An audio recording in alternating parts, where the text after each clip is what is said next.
Bienvenidos a Cápsulas de Teología. Este canal es el espacio ideal para quienes desean profundizar en el conocimiento bíblico y teológico, de manera clara, entretenida y edificante. A través de nuestros segmentos como El Entrevistazo, donde conversamos con expertos, El Arqueologiazo, donde exploramos hallazgos que respaldan la Biblia, y El Manuscritazo, en el que analizamos los textos bíblicos más antiguos, ofrecemos contenido de calidad para todos los amantes de la teología. ¿Por qué seguirnos? Porque aquí encontrarás un enfoque equilibrado entre el estudio académico y la aplicación práctica. Desde El Apocalipsazo, donde desentrañamos los misterios del Apocalipsis. El Hermeneutazo, que te ayudará a interpretar las Escrituras con mayor profundidad. Hay un segmento para cada necesidad espiritual. Además, el Musicalazo te conectará con la música. Y el Libro Reaccionazo, donde hacemos una crítica a los libros. Mientras que el Refutazo y el Reflexionazo te retarán a pensar y a profundizar en tu fe. También tenemos el Bibliazo, donde presentamos todo tipo de Biblias, y el Dificultazo, resolviendo versículos difíciles. Y por supuesto, lo que no debe faltar nunca en Cápsulas de Teología, café. ¡Comenzamos! Bienvenidos. Cápsulas de Teología. Aquí encontrarás entrevistas y diálogos con nuestros invitados especiales. También tenemos segmentos como El Entrevistazo, El Manuscritazo, El Libro Reaccionazo, El Musicalazo, El Arqueologiazo y muchos más. Y por supuesto, café. No olvides dejar tu like, suscribirte y activar la campanita de notificaciones. Hola amigos y audiencias de Cápsulas de Teología en YouTube, ¿cómo están? Sean todos bienvenidos una vez más a una nueva y especial entrega de su segmento especial, El Entrevistazo, aquí en Cápsulas de Teología. Siempre nos encanta decir que es su canal de Biblia. Parece la Biblia de los padres de la iglesia, está viejita, maltratada, parece la que ellos leían. Hay que leer la Biblia, hay que reflexionar, hay que meditar en ella y lo más importante, hay que obedecerla. Su casa de teología, no le tengan miedo a la reflexión teológica. Su casa de libros, tengo varios libros de mi invitado en el día de hoy. Uno de los que está sonando ahorita, lo tienen allí en pantalla, católico pero no romano, en digital lo tengo, también lo tengo en físico, él lo va a mostrar allí. Este libro lo recomiendo también. El anterior es con Cli, este es con Querigma, una colección de ensayos, Nicea de la Trinidad. Tiene algunos otros más. Tenemos varias entrevistas, la inerrancia, credo, de la red credo, que él puede hablar casi oro de reina, una introducción a la crítica textual y más trabajos que vienen por allí seguramente del hermano del doctor Messmer. Tenemos en Cápsulas de Teología una playlist, una lista de reproducción con los varios entrevistazos que le hemos hecho al doctor, que ya se tomó el café, pero aquí seguimos con el café. Arrancamos un tema interesante y le doy sin más dilación la entrada a el doctor Andrés Messmer desde España. Querido Andrés, ¿cómo estás? Bienvenido. Pues muchísimas gracias. Ya me siento prácticamente en casa. Ya no me di cuenta de que hemos hecho tantas entrevistas y hablando de tantos libros, pero es un placer estar aquí de nuevo.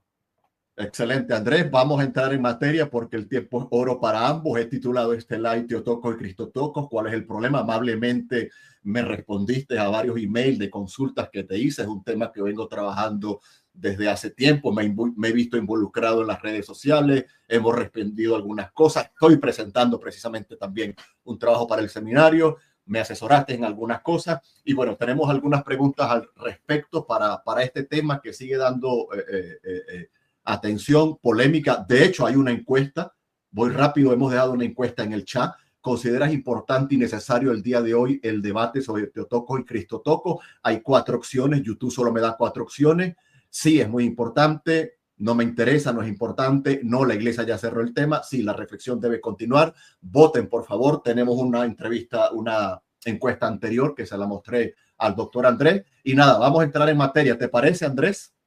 Muy bien. Y es obligatorio, por supuesto, ir a los debates de los siglos IV, siglo V, sobre todo del siglo V, en cuanto a la naturaleza de Cristo. Y esa va a ser la primera pregunta, querido Andrés. ¿Podrías explicar brevemente las diferentes posturas sobre las dos naturalezas de Cristo estos debates que ocurrieron en el siglo V. Andrés, hay tiempo suficiente porque hay pocas preguntas, así que tómate tu tiempo. Gracias. Okay.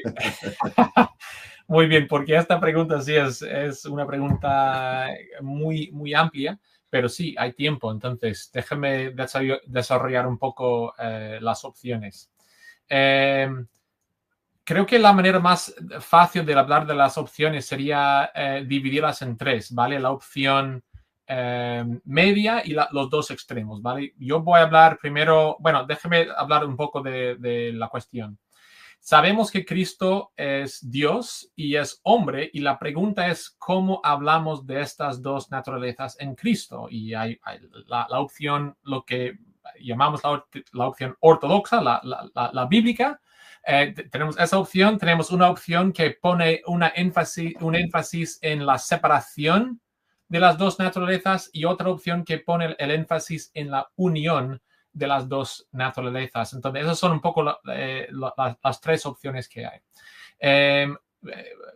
Voy a empezar con la opción bíblica o la postura bíblica, la que se aprobó en el concilio de Éfeso y de Calcedonia, sobre todo de Calcedonia, el año 451.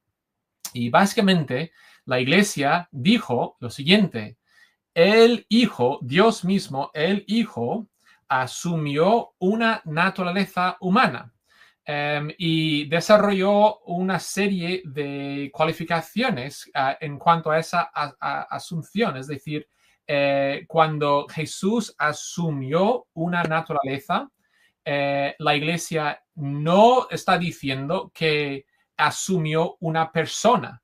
No estamos diciendo que Cristo existe en dos personas, la persona del Hijo y la persona de Cristo o de Jesús o Yeshua o quien sea.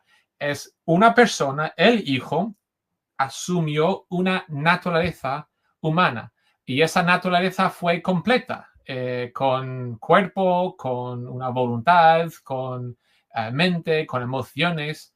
Todo lo que tú y yo somos es lo que Cristo asumió. La única diferencia es que Él no era pecador. Él no asumió nuestra naturaleza pecaminosa o nuestra proclividad o tendencia a pecar. Él nunca pecó. Entonces, aquí tenemos una sola persona, y esa es la clave, una persona y dos naturalezas, la naturaleza divina y la naturaleza humana. Si vamos a un extremo, que esto es el extremo, o por lo menos fue la caricatura de cristianos en Egipto y en otros sitios. Ellos, en esa unión de las dos naturalezas, hubo la tendencia de decir, mira, ¿cuál es la naturaleza más importante? Pues es la naturaleza divina. Entonces, la naturaleza divina casi, no quiero decir borró, pero es casi como si la naturaleza humana no era importante, que era realmente lo que importaba era la naturaleza divina, que Cristo, por decirlo así, era más Dios que humano. Y la iglesia rechazó esa opción porque Cristo es nuestro mediador, Él es nuestro sacrificio. Él tenía que ser plenamente hombre y Él tenía que asumir una naturaleza humana. Pues si en un extremo algunos cristianos querían enfatizar demasiado la unión, al otro extremo, otros cristianos querían enfatizar la distinción. Y aquí es donde entramos con el tema en el tema del nestorianismo, que la iglesia veía como la amenaza más importante a la iglesia por estos motivos. Bueno, y creo que vamos a entrar en los motivos después, pero bueno, sí, voy a limitarme entonces a explicar cuál es la postura. Nestorio quería, y esto es algo loable, eso es algo bueno, él quería preservar a Dios de antiguamente lo que se llama las pasiones, ¿no?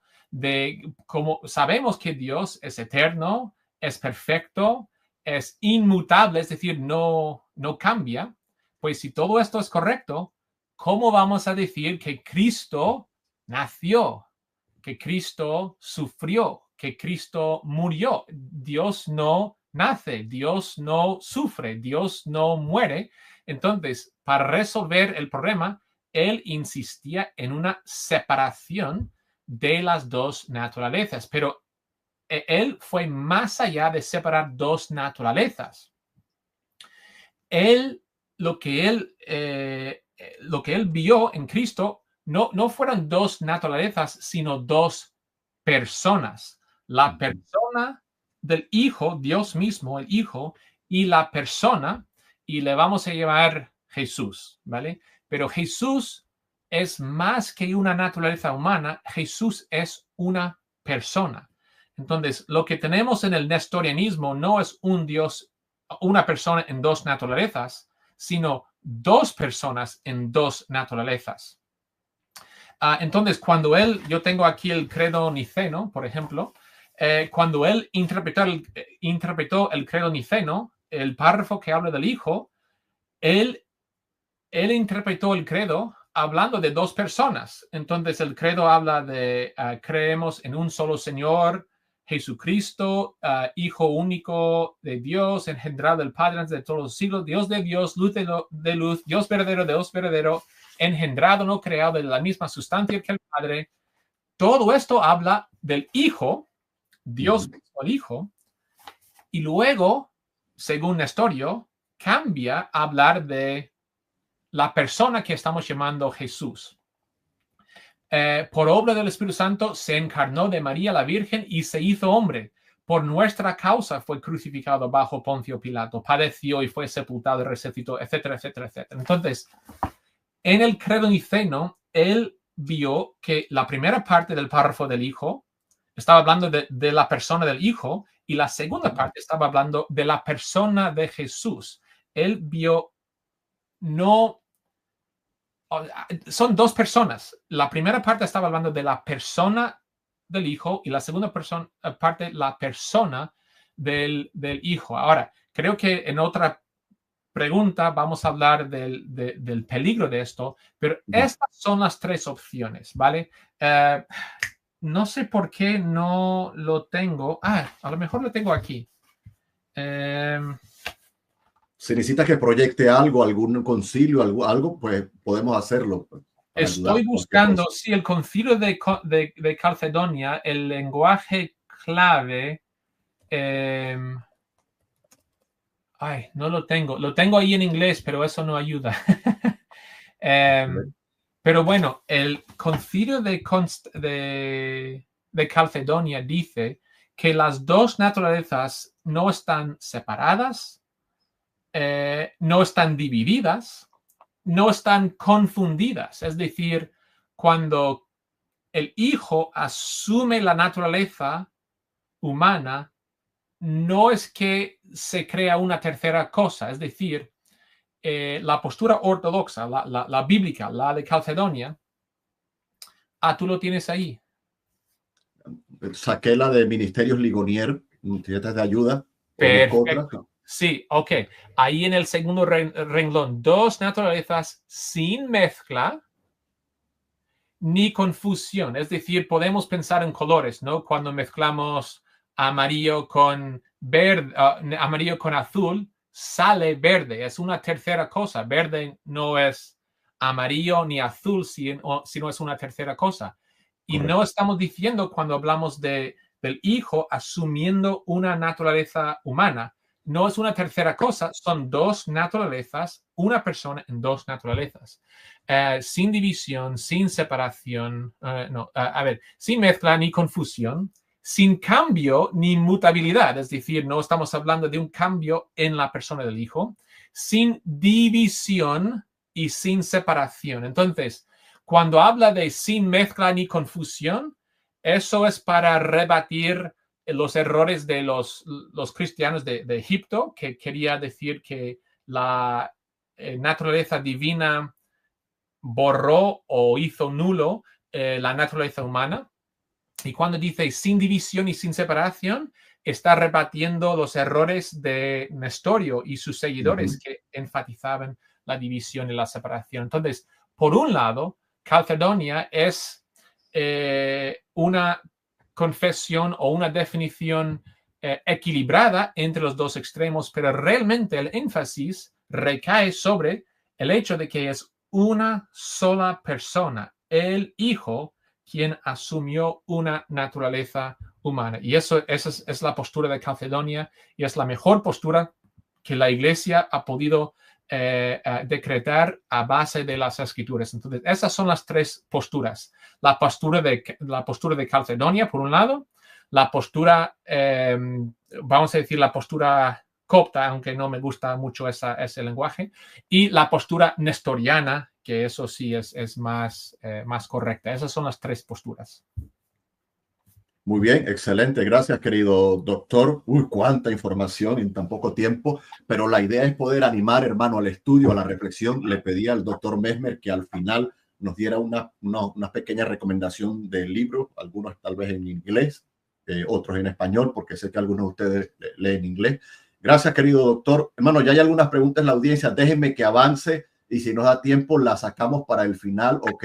Ya hemos colocado el contexto de las diferentes posturas, esa división tripartita, por decirlo así, muy pedagógica, muy sabia que hizo el doctor. Y ahora entonces voy a entrar ya más de lleno a la segunda pregunta. Ahora sí, doctor, ¿qué significan los términos? Con esas bases sentadas, porque obviamente hay un contexto de fondo. ¿Qué significan los términos? Y luego vamos para esa tercera pregunta que usted mencionaba hace rato, esas conexiones Nestorio, Pelagio, pero ya vamos para allá. Pero ¿qué significan los términos Theotokos y Cristotokos? ¿Son importantes y necesarios en el día de hoy? Sí. A ver, son importantes como el término homoousios es importante. Homoousios es un término que la Iglesia inventó para cristalizar o hacer claro la enseñanza bíblica sobre la naturaleza del Hijo. El Hijo es de la misma naturaleza, de la misma sustancia, homoousios, que el Padre. Entonces, esa palabra en el siglo IV fue como un punto de división. Si uno puede afirmar que Cristo es homoousios, pues pertenece a la Iglesia bíblica ortodoxa que afirma la doctrina bíblica. Y si no, pues es arriano o otra cosa. En el siglo V, el término clave que funcionaba de manera parecida a homoousios en el siglo IV, el término clave fue Theotokos. Eso fue el término para dividir o distinguir entre la postura bíblica, la postura de la Iglesia y otras posturas no bíblicas. Entonces, Theotokos, bueno, déjame empezar con Cristotokos. Cristotokos es lo que quería usar Nestorio, porque él podría decir que María dio a luz a la persona de lo que nosotros estamos llamando a Jesús, pero él llama Cristo, porque un hombre evidentemente puede sufrir, él puede nacer, puede sufrir, puede morir, un hombre lo puede hacer, pero él no podría entender cómo Dios podría nacer y sufrir y morir. Entonces, la vida terrenal de Cristo, él lo adscribió a la persona de Jesús. Entonces, a él no le gustó Theotokos, prefirió Cristotokos porque eso le permitió hablar de la persona del hombre. Pero Theotokos fue la Iglesia, fue el término acuñado por la Iglesia para decir que con la definición que vimos en Calcedonia, lo que ocurrió en el parto de Jesús, eso no, Dios está ahí, Dios había asumido una naturaleza humana tal que podemos decir que cuando nació Jesús, nació Dios. Ahora, no estamos diciendo que Dios no existía antes de nada de eso, sino que al haber asumido una naturaleza humana, ahora podemos decir que Dios nació, la persona. Y eso es el énfasis. Muchas veces ponemos el énfasis en las naturalezas, pero eso no es correcto. El énfasis recae sobre la persona. Nestorio decía, la persona humana es quien nació, y la iglesia decía, no, es la persona del Hijo, quien es Dios, él nació. Entonces, Theotokos significa, es un término un poco raro porque no es exactamente madre de Dios. Es más la que dio a luz a Dios. Es poner énfasis no en la maternidad perpetua de María, sino en el momento del parto, ella dio a luz a Dios. Y podemos ver, cuando hablamos en esos términos, y no en el término de madre de Dios, vemos que Theotokos realmente, en su contexto en el siglo V, no decía nada de María, solo hablaba de las dos naturalezas de Cristo. Ahora, con el tiempo, el desarrollo del tiempo, algunos en la iglesia empezó a poner énfasis en María, y de allí, pues, la frase madre de Dios iba cobrando cada vez más importancia, pero eso no fue la idea en el siglo V. En el siglo V, Theotokos hablaba de Cristo, una persona en dos naturalezas. Entonces, Nestorio prefería Christotokos porque él quería enfatizar que la persona humana nació, y la iglesia usó el término Theotokos para enfatizar que la persona, el Hijo, él nació. Pues eso, él nació. Entonces, son importantes para hoy. Es interesante que yo sepa, en las sillas de la iglesia, yo no tengo mucha gente en mi iglesia sudando sobre el término Theotokos, ¿no? Nadie habla de Theotokos. Teólogos, gente interesada en la iglesia, sí. Es importante, pero creo que la iglesia ya ha asumido, ya ha internalizado la enseñanza de Calcedonia, que ya no es como un tema muy preocupante.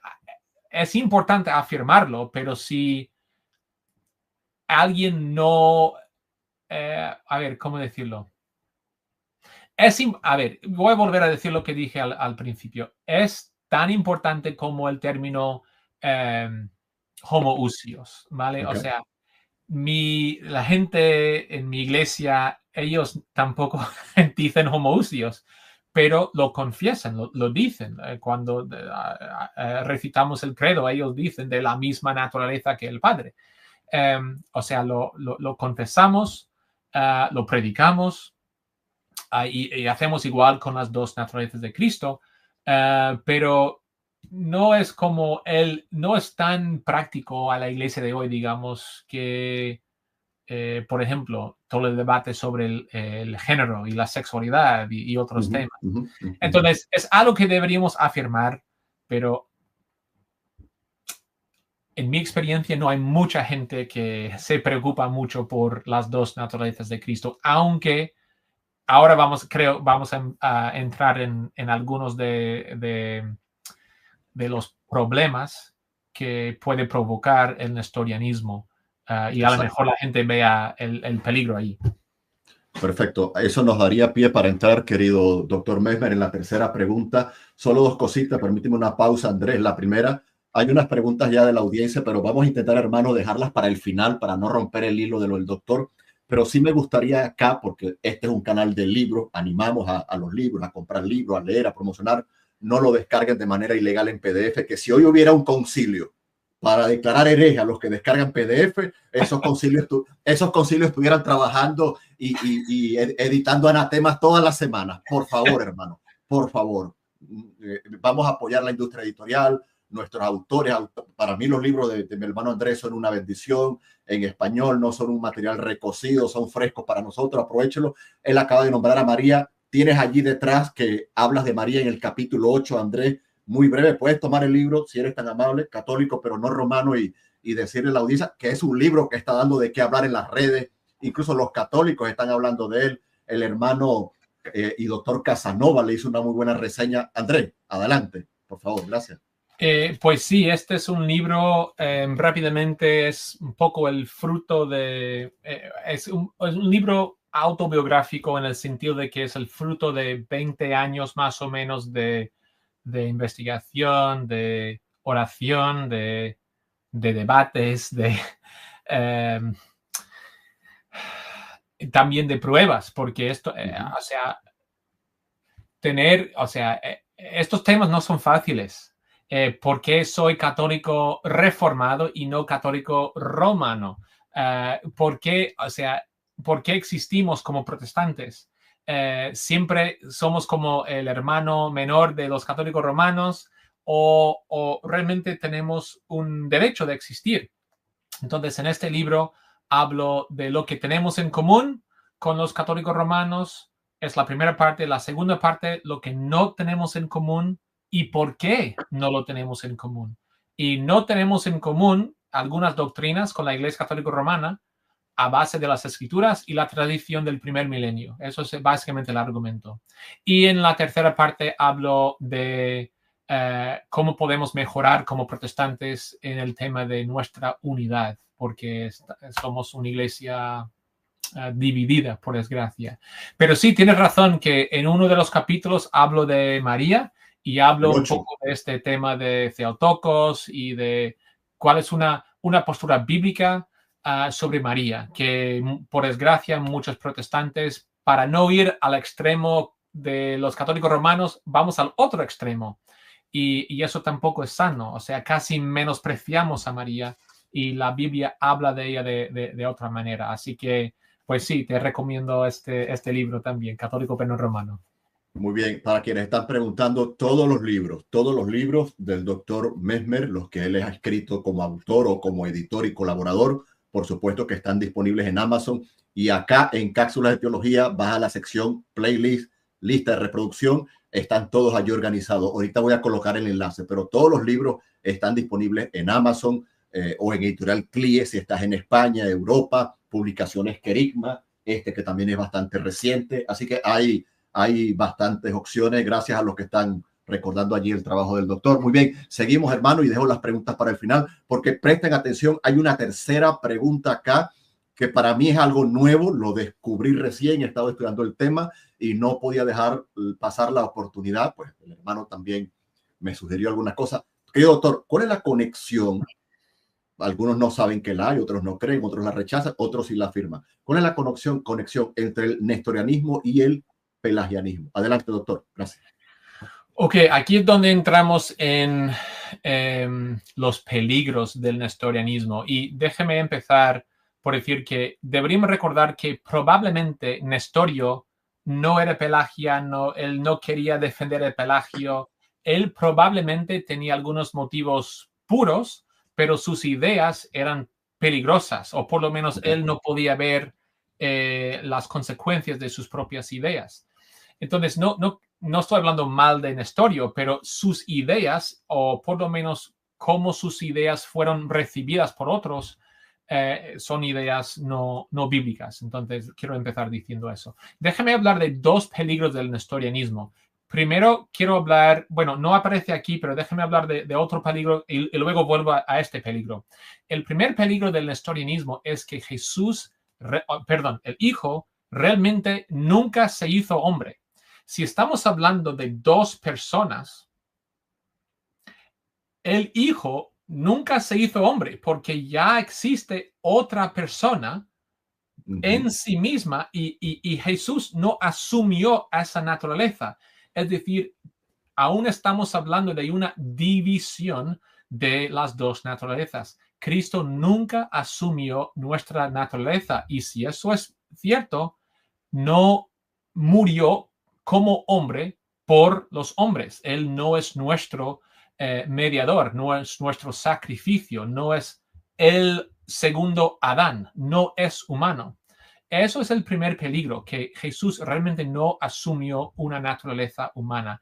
En el nestorianismo, en el nestorianismo, el Hijo, vamos a decirlo así, él vive en el hombre Jesús, como el Espíritu Santo vive en nosotros.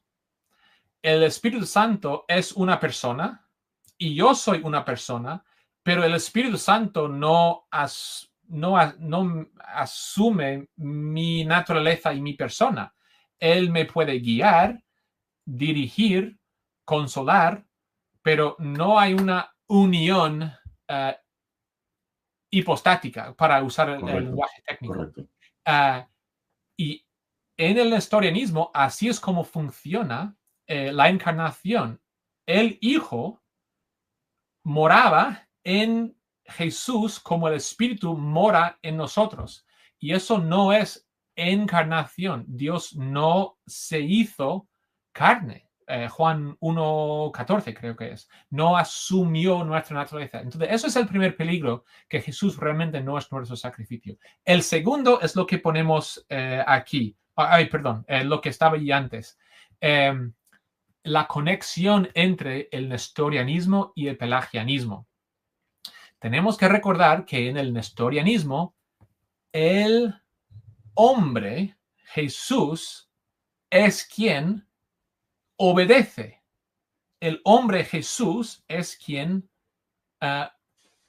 sufre, es tentado. Y al final, el hombre es quien muere, porque Dios, el Hijo, Él no hace nada de eso, porque todo eso implica cambios.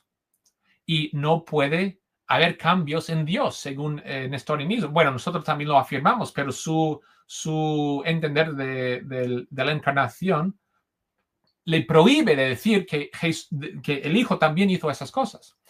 Entonces, todo el énfasis en el nestorianismo no recae sobre el Hijo descendiendo para salvarnos de nuestros pecados, sino en el hombre Cristo subiendo por su obediencia para lograr nuestra salvación. Okay. Entonces, en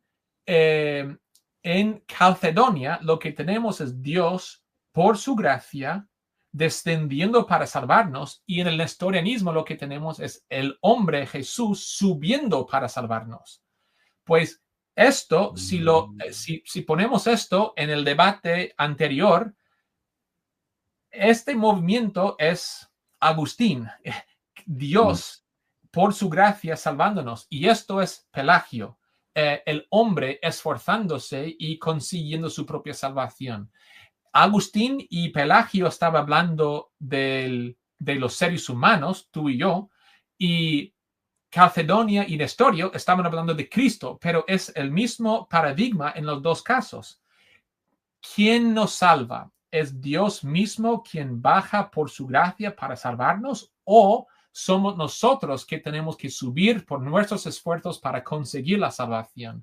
Entonces, el nestorianismo y el pelagianismo tienen esa misma conexión, que es un movimiento desde abajo hacia arriba, poniendo el énfasis en el esfuerzo humano. Y esto no es una conexión moderna. En el mismo siglo V hubo teólogos diciendo, Nestorio, tú eres pelagiano, tú estás diciendo justo lo que dijo Pelagio, pero con Cristo. Entonces, esto es una conexión muy antigua, pero eso es las dos perspectivas. Dios humillándose, bajándose, o el hombre subiendo. Y eso es la conexión entre el nestorianismo y el pelagianismo. Y creo que es por esa conexión que la gente puede ver lo práctico que es Calcedonia para hoy. Porque todos reconocemos que queremos rechazar a Pelagio, eso sí. Pero luego pensamos, ¿por qué es una amenaza nestorianismo? Es el mismo paradigma, pero con Cristo, el hombre subiendo por sus obras para conseguir nuestra salvación. Interesante, amigos y audiencia. Vamos rápido porque el tiempo es limitado para hoy, así que al final dejamos las preguntas. Nos queda una oficialmente. Querido, hay mucho debate en esto, algunos lo rechazan, otros no les interesa la historia, eso es católico, solo queremos lo que dice la Biblia, sola Biblia, sola fe, en fin. Querido doctor Messmer, ¿qué autoridad tienen los concilios concilios que, dicho sea de paso, Nestorio como que no estaba de acuerdo con ninguno, ni con Nicea, ni con Éfeso, en fin. ¿Qué autoridad tienen los concilios ecuménicos sobre la iglesia en el día de hoy? Gracias. Pues muy bien, a mí me encanta, lo tengo en el libro Católico pero no romano, una cita de Juan Díaz, español de Cuenca, si no recuerdo mal, que era uno de los primeros mártires, no el primero, pero uno de los primeros mártires españoles. Y él escribió lo siguiente en el único tratado, creo que sí, tenemos algunas de sus cartas, pero ese es el único tratado que tenemos de él. A ver, déjame leer un poco de esto. Está en el libro Católico pero no romano, pero él dice, recibimos la Biblia. Eso es el fundamento de la doctrina. Recibimos la Biblia. Y luego dice lo siguiente.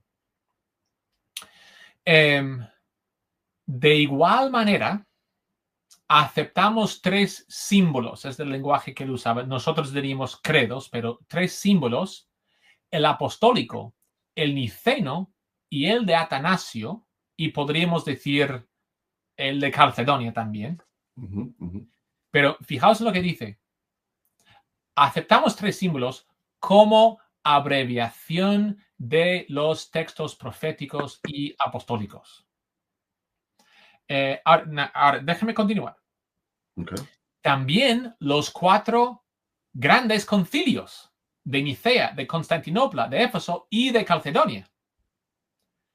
En la medida en que están de acuerdo con la Sagrada Escritura y si sus enseñanzas y decretos están apoyados en la Sagrada Escritura.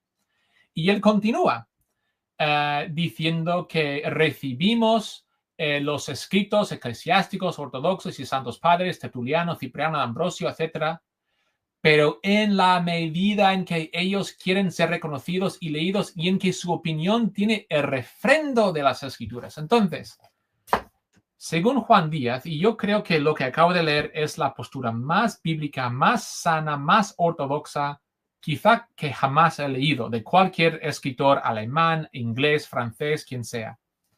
Él dice, mira, aceptamos los credos, los concilios, la tradición, ¿no? Agustín, Jerónimo y demás, pero solo en la medida en la que lo que ellos dicen realmente tiene el apoyo de las Escrituras. Entonces, ¿qué autoridad tienen estos concilios en nuestras vidas? Pues nosotros como protestantes no decimos que estos concilios y estos credos tienen alguna autoridad en sí, pero lo que sí decimos es que toda la iglesia se ha reunido y todos con la Biblia abierta, todos han llegado a decir esto, que este texto explica la Biblia o una parte de la Biblia adecuadamente, bien, es útil, nos ayuda, aclara lo que la Biblia dice.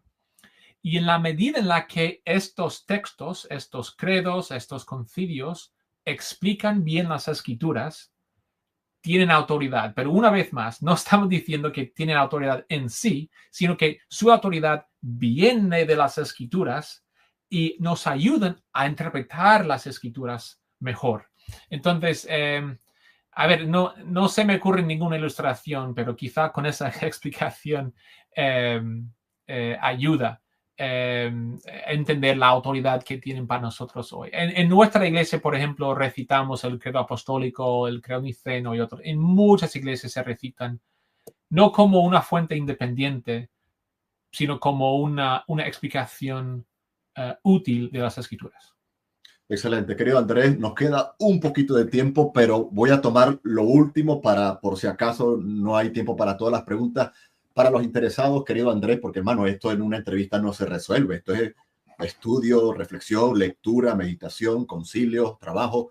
Andrés, ¿qué libro en inglés y español? Varios de la audiencia leen español. ¿Algunos libros que nos recomiende para seguir profundizando en el tema, por favor? Bueno, en español todavía no, pero CLIE me ha dicho que van a traducir este libro de Donald Ferber, que se llama o se llamará algo como la historia de los credos y las confesiones. Y en este libro habla mucho creo que es casi un capítulo entero, de Nestorio. Y esto va a ayudar un montón a aclarar las posturas, porque el Donald Fairbairn tiene un don en explicar conceptos muy complicados en lenguaje muy, muy accesible. Él es el autor de este libro, Vida en la Trinidad, y creo que muchos lectores han leído este libro, pero el mismo autor es experto en el siglo V.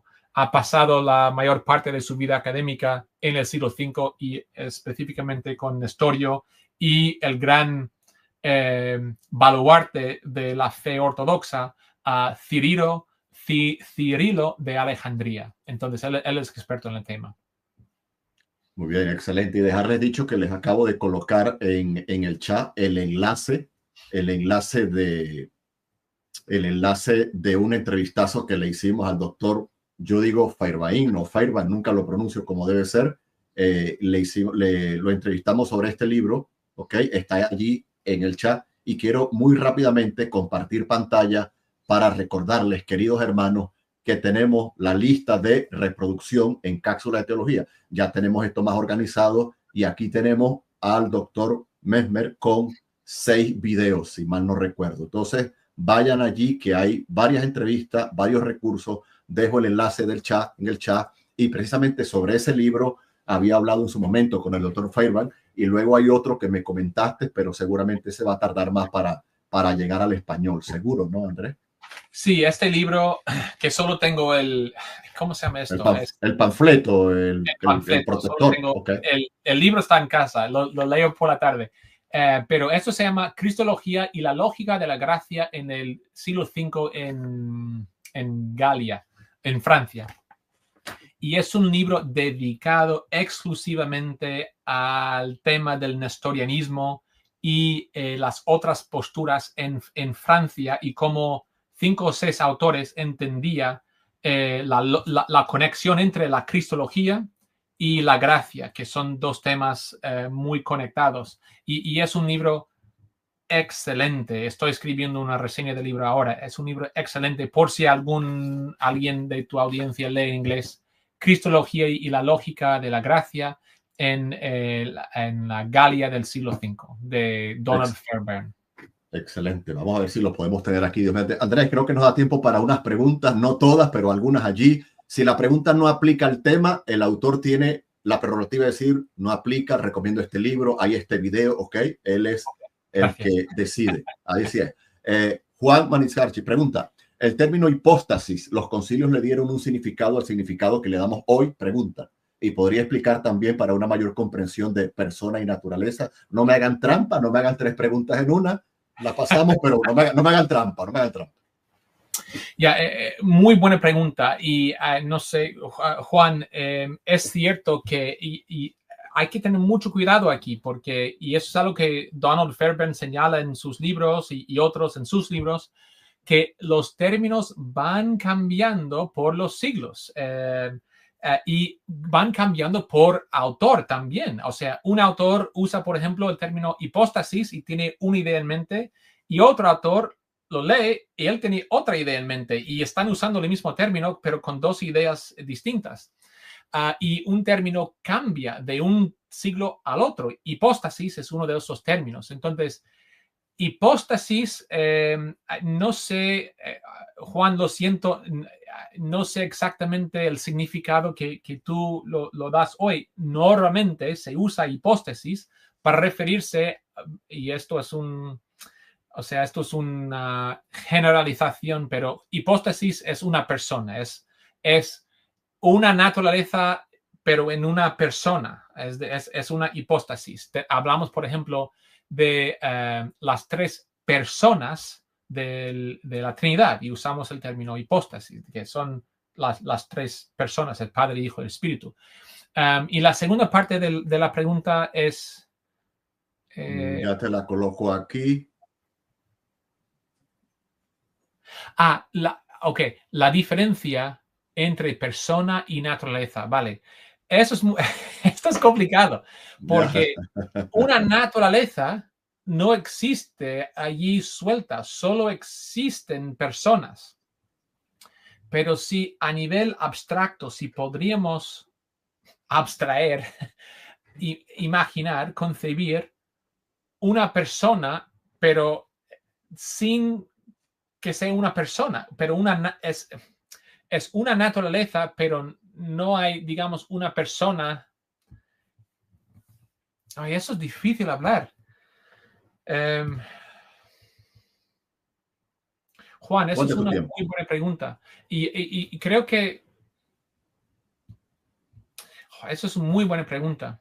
Es porque cada vez que arranco, yo veo un problema en dónde voy con la respuesta. Bueno, Juan, es lo mejor que yo puedo decir en este momento, que una persona tiene una naturaleza. Una naturaleza no tiene una persona. Ahora, ¿qué es el plus que cambia una naturaleza en una persona? Eso es muy buena pregunta. Y de momento no se me ocurre una respuesta adecuada. Pero Juan, excelente pregunta. Excelente pregunta. No sé, Jairo, si tú tienes una buena pregunta, o sea, una buena respuesta a esa pregunta. Bueno, yo voy a escribir el Donald y ver qué dice. Vamos a esperar entonces, vamos a esperar que escriba. Vale. Gracias, hermano. De todas maneras, quiero aprovechar porque viene una pregunta sobre el Concilio de Nicea y recomiendo el libro de Nicea y la Trinidad, donde el doctor Memmer es editor. Entonces voy a sacar esa pregunta. Y tiene que continuar la reflexión, querido Juan. De hecho, la encuesta que coloqué dice al respecto, y aprovecho, ya que estamos hablando del libro, para invitarles esta tarde a las 5 de Miami, el lanzamiento mundial del entrevistazo con el libro Alegría, la alegría o pesar en la iglesia primitiva, aunque el libro se llama La alegría en el cristianismo antiguo, por el doctor Jesús Zamora. Él ha estado varias veces con nosotros y si ayuda, tenemos en la lista de reproducción la serie de concilios y hemos hablado precisamente de Nicea, de Éfeso, de Constantinopla, de Calcedonia. Entonces, eso sí puede profundizar y ayudar. Así que ayúdenos, activen campana de notificación esta tarde, La alegría en el cristianismo antiguo con el doctor Jesús Zamora. Y levanto este libro porque hay una pregunta sobre Nicea y lo que el doctor no pueda responder, se lo dejamos al libro en Nicea. Pregunta 3, William, sé que hiciste varias preguntas, pero por el tiempo solo te puedo sacar una. ¿Cómo afectó al desarrollo del cristianismo el concilio de Nicea en cuanto a la cosmovisión de la deidad de Jesús como hombre y como Dios al mismo tiempo? Bueno, por un lado, y esto es la tesis defendida en el libro, Nicea realmente no cambió la iglesia. La iglesia enseñaba que Jesús era Dios o Jesús es Dios y vino Arrio diciendo no es Dios y es lo que provocó la crisis. Entonces Nicea ratificaba lo que la iglesia siempre enseñaba desde el principio. Entonces Nicea no provoca un cambio radical en la doctrina de la iglesia. Esa es la primera parte. La segunda parte, Nicea no trataba tanto de las dos naturalezas de Cristo como Éfeso y Calcedonia. Éfeso y Calcedonia tratan más de las dos naturalezas. Nicea trataba con la deidad de Cristo, si él era Dios o no, o Dios o la primera criatura creada por Dios. Entonces, eso, bueno, yo diría eso, que no hubo mucho cambio y yo creo que puedo decir que no hubo ningún cambio. Y número 2, no es Nicea que trataba este tema de las dos naturalezas, sino Éfeso y Calcedonia. Perfecto. Desde México, Edgar nos pregunta, ¿qué tanto le hemos atribuido a Nestorio por la voz de sus críticos en lugar de leer a Nestorio en su contexto? Con Pelagio pasa algo parecido, se le culpa de lo que no creyó solo por sus críticos y por allí nace la expresión tal vez Pelagio, Nestorio no era nestoriano, Pelagio no era pelagiano, no lo sé. Doctor, ¿qué opina? Sí, y eso puede ser, Ahora, bueno, déjeme añadir un poco más. Eso puede ser el caso de que cuando nosotros decimos el término nestorianismo, eso no refleja necesariamente lo que el propio Nestorio enseñaba. Puede ser que haya una diferencia. Igual con el pelagianismo. Entonces, por un lado, deberíamos confesar eso. Por otro lado, a la iglesia no le importa condenar tanto a Pelagio o a Nestorio, sino el pelagianismo y el nestorianismo, las ideas, las enseñanzas o la recepción de esas ideas es lo que interesa a la iglesia, las implicaciones. Entonces, puede ser que el nestorianismo es diferente de Nestorio o el pelagianismo es diferente del Pelagio, pero realmente eso no importa. Lo que importa es la enseñanza en sí, las ideas, las implicaciones tienen. Entonces, bueno, pero no recuerdo su nombre, pero por ejemplo, en Donald Fairbairn, Edgar. Y Edgar lee inglés, nos ayuda a interpretar aquí en el canal, así que va a ser muy bien para él. Edgar habla muy bien inglés. Vale, pues cuando Donald escribe nestorianismo, siempre lo pone entre comillas, porque él es consciente de que no necesariamente refleja la enseñanza de la persona. Ahora, no niega que representa a la persona, pero no necesariamente refleja. Pero insisto que eso realmente no importa. Lo que importa es la recepción de la idea por la iglesia. Muy bien. Andrés, ¿puedes poner el panfleto así para que los que estén interesados, allí arriba? Ahí está, vean, ahí está. Perfecto, la cristología y la teología de la gracia. Muy bien, gracias. Recordarles que hemos hablado con Donald Fairbairn sobre el nestorianismo, dejé el enlace, Vida en la Trinidad, y para los que tengan el Diccionario Evangélico de Teología publicado por Monsgo, una excelente entrada sobre el nestorianismo. Voy rápido, se nos acaba el tiempo, entiendan que por eso la respuesta es breve. Hay un comentario por acá que he escuchado algo al respecto en español, incluso de un historiador muy conocido. Vamos a ver qué nos dice el doctor. Esto era cuando estaba hablando en la parte de los Teotocos. Hasta donde sé, eso de la Teotocos fue para exaltar a María. ¿Estás de acuerdo con eso, Andrés? Es muy típico eso en el mundo hispano. ¿Qué opinas?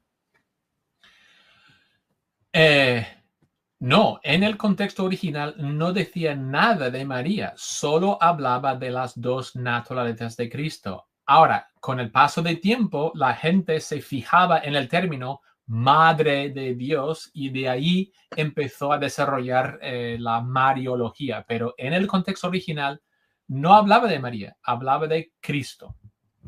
Excelente, muy bien. Andrés, creo que nos queda tiempo para mostrarte la encuesta que te enseñé al principio, a ver si podemos reflexionar un poquito en ella. Este fue un like que hicimos, hubo una interesante cantidad de votos para nuestro canal, que es pequeño.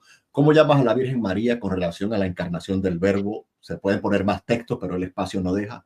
Juan 1, de 1 al 18, que tú lo mencionaste. El primer lugar obtuvo el 48%, Teotocos, madre portadora de Dios. Lo que tú dices es cierto y McGuckin lo comenta también, ¿no? El término.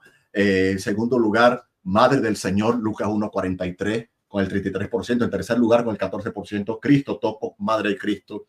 Y un término un poco nuevo que he leído que algunos historiadores lo utilizan, Teantropos o Antropotocos, con el 3%, cuarto lugar. Creo que es Gerald Bray, que dice que uno de esos términos, Antropotocos, lo quiso usar Nestorio o algo así, una vía media. ¿Qué opinas de esa encuesta? Lo que desees, querido.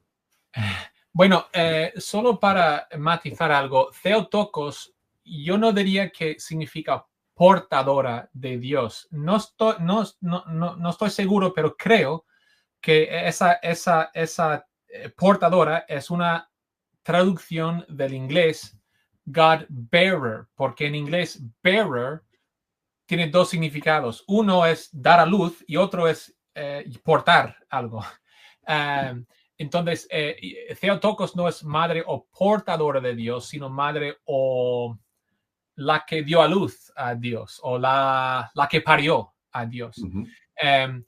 Theotokos es el término que la iglesia acuñó para hablar de las dos naturalezas de Cristo. Madre del Señor es uno de los términos bíblicos y no deberíamos tener ningún problema con usar Madre del Señor siempre y cuando entendemos que eso significa o que tiene que de alguna manera u otra cuadrar con el significado de Theotokos. Es decir, no podemos evitar la teología de Theotokos por usar lenguaje bíblico y decir, solo quiero decir Madre del Señor. Ok, eso está bien, pero incluso Nestorio podría decir que es la Madre del Señor. Eso, Madre del Señor, la frase bíblica no resuelve el debate entre Cirilo de Alejandría y Nestorio. Hay que usar o Theotokos o Christotokos para resolver el debate.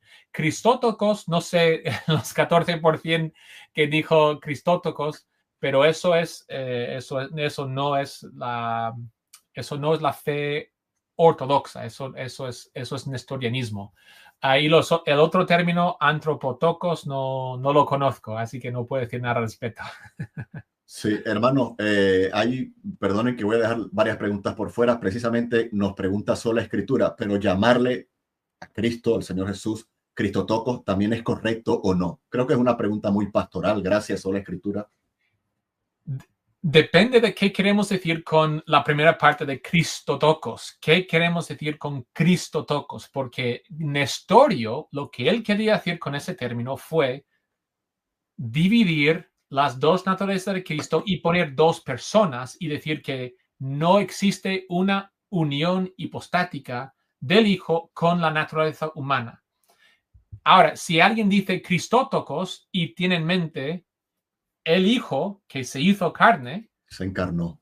Vale, eso está bien, pero aún en ese caso el lenguaje es un poco confuso porque la Iglesia ya ha decidido, vamos a usar el término Theotokos para comunicar esta idea de que el Hijo se hizo carne. Christotokos fue un término rechazado por la Iglesia. Entonces, supongo que a nivel personal o no oficial, si alguien prefiere usarlo, siempre y cuando entiendan lo que están haciendo con el término, no está mal, pero a nivel oficial o en público sería mejor usar Theotokos. Excelente. Nuestro invitado de hoy, el doctor Jesús Zamora, nos ha aconsejado ser preciso, usar la precisión teológica lo más que podamos. Querido doctor, la red Credo, vamos a colocar esto por aquí y permíteme un momento porque ya tenemos que ir despidiendo, porque si yo no cumplo, el doctor no vuelve. La red Credo, querido, que he colocado la página web, háblanos de ella, por favor. Pues muchas gracias. Somos una red de protestantes de habla hispana comprometidos con la divulgación de la Reforma Protestante Española. Nosotros queremos dar voz al protestantismo español. Juan de Valdés, Constantino de la Fuente, Casio de Reina, Cipriano de Valera, Antonio del Corro, Juan Pérez de Pineda y muchos otros. Y parte de eso es hablar de la teología histórica, de entender lo que querían hacer los reformadores españoles en el siglo XVI. Nuestra confesión de fe es la confesión española, la confesión escrita por Casio de Reina y otros españoles del siglo XVI, cuando fundaron la segunda iglesia protestante de habla hispana en Londres, 1560, y creemos que la visión del protestantismo español es una de las más preciosas que hemos visto, llena de gracia y de verdad, y creemos que es una muy buena palabra para la iglesia de hoy. Muy bien, excelente. Ahí está la página web, allí tienen publicaciones, vayan arriba para que vean todo lo que ellos ofrecen nosotros, suscripción, declaración de reina, recursos, que precisamente aquí está la declaración, tenemos un entrevistazo sobre este libro, de acá aún no, pero allí vamos al respecto. Querido Andrés, en la encuesta del día de hoy, hermanos, estamos llegando al final. Disculpen quienes no he podido sacar las preguntas, pero tenemos que irnos. Y en la encuesta del día de hoy, terminen de llenar para cerrar. 78 votos. ¿Consideras importante y necesario el día de hoy el debate sobre Theotokos y Cristotokos? En primer lugar, con el 53%, sí, es muy importante. En segundo lugar, con el 32%, sí, la reflexión debe continuar. Tercer lugar, con el 12%, no, la iglesia ya cerró el tema. Y cuarto lugar, con el 4%, no me interesa, no es importante. No sé si te quedaste con todos esos datos, pero ¿Qué opinas?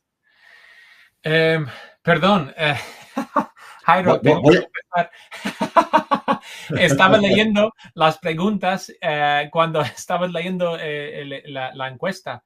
Aquí está la encuesta, aquí está la encuesta.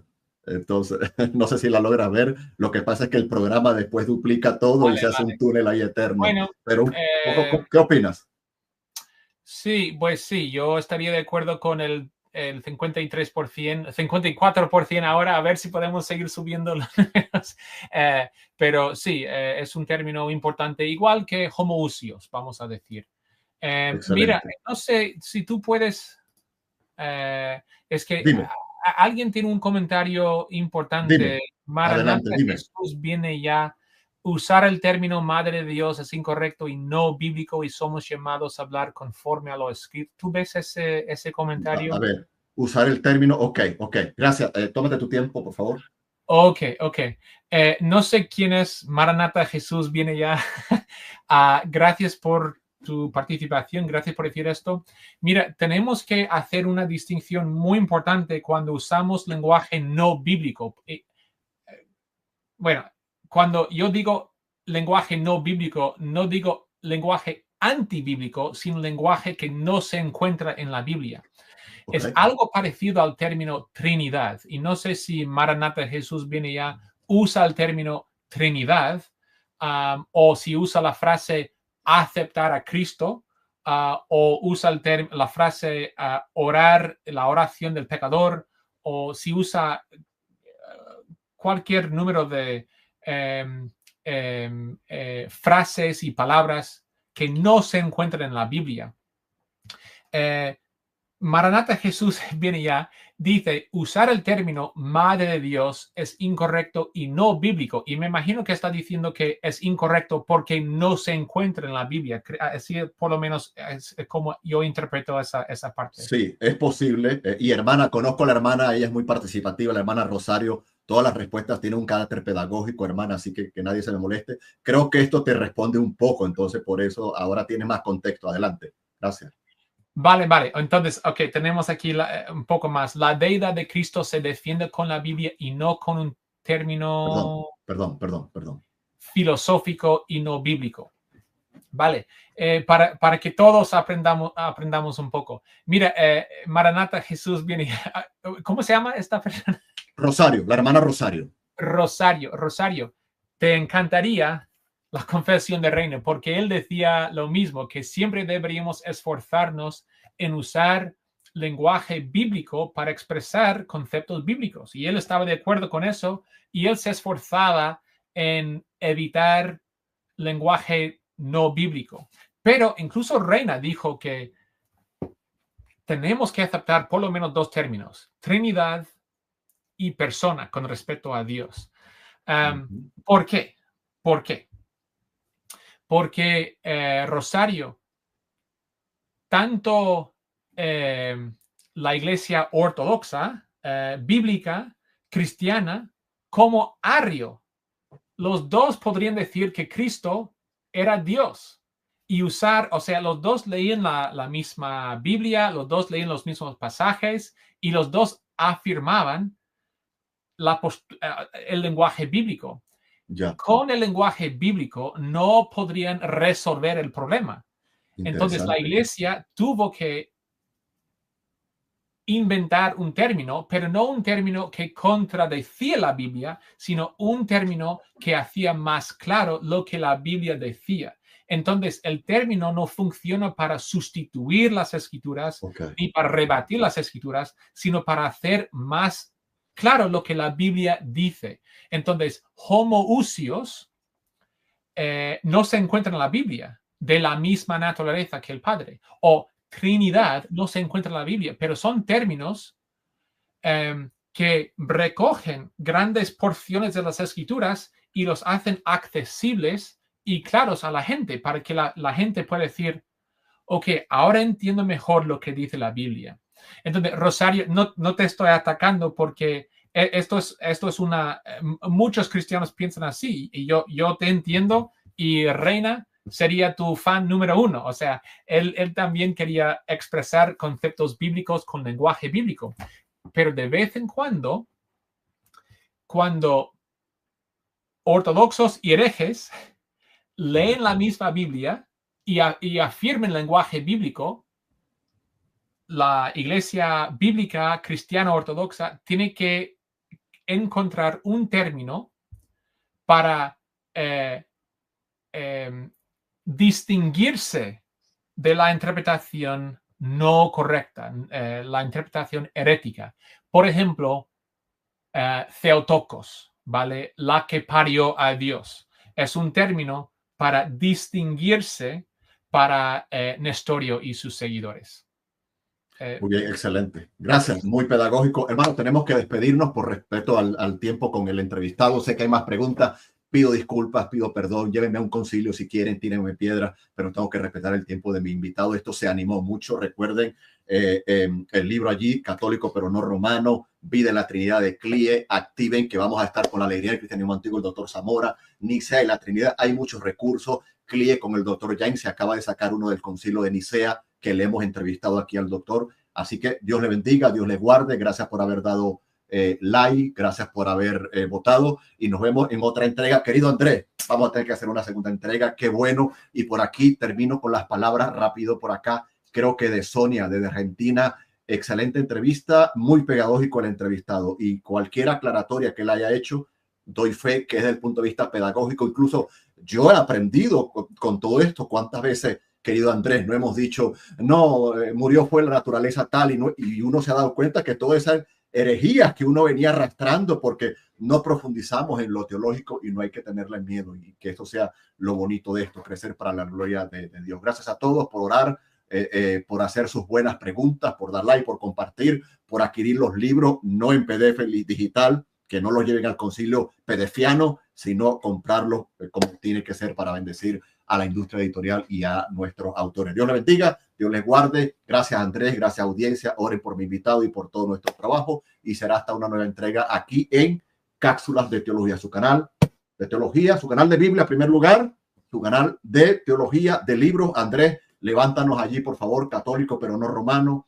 También está Nicea y la Trinidad. Ahí está, un libro que está dando que hablar y por supuesto ya el doctor se tomó su café, creo, café. Dios le bendiga, Dios le guarde. Hasta la próxima. Bye, bye, bendiciones. Gracias, Andrés. Gracias, audiencia. Bye, saludos.